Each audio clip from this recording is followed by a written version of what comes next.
Chronic kidney disease, CKD, is a gradual loss of renal function, typically developing over the course of months or years.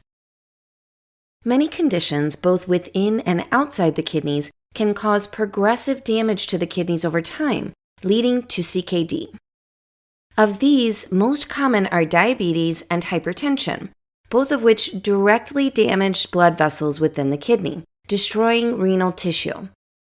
An acute kidney injury, if not completely resolved, may also become chronic kidney disease. The severity of renal disease is evaluated based on glomerular filtration rate, GFR, an indicator of how well the blood is filtered by the kidneys. GFR is calculated as a function of serum creatinine, a waste product that accumulates in blood plasma when renal function declines. The calculation takes into account the patient's age, gender, and race. Symptoms develop slowly over time, progressing from renal insufficiency to end-stage renal failure. Often, initial loss of renal tissue does not produce any symptoms because the remaining healthy tissue becomes more active and can temporarily compensate for the loss, a phenomenon known as renal adaptation. Symptoms appear when a significant portion of kidney function is already lost.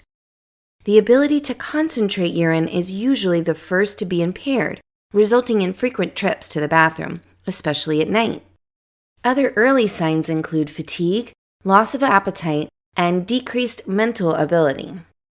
Because the kidneys remove metabolic wastes, control blood pH and fluid electrolyte balance, as well as produce several hormones, loss of kidney function may result in a number of complications.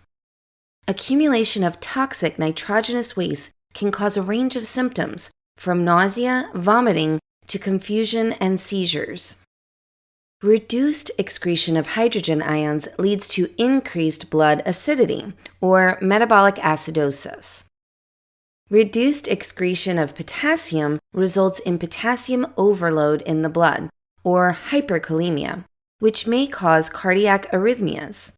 Hyperkalemia usually occurs only in advanced stage, but excessive potassium intake or use of drugs that prevent potassium excretion may precipitate the condition in earlier stages. Decreased excretion of phosphate results in hyperphosphatemia. Reduced renal production of calcitriol, an active form of vitamin D, contributes to low blood calcium level, or hypocalcemia.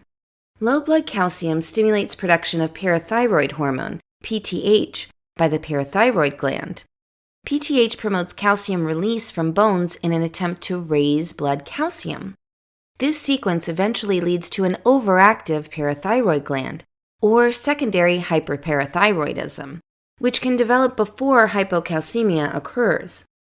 As the bones continuously lose calcium to the blood, they become thin and weakened, a condition known as renal osteodystrophy.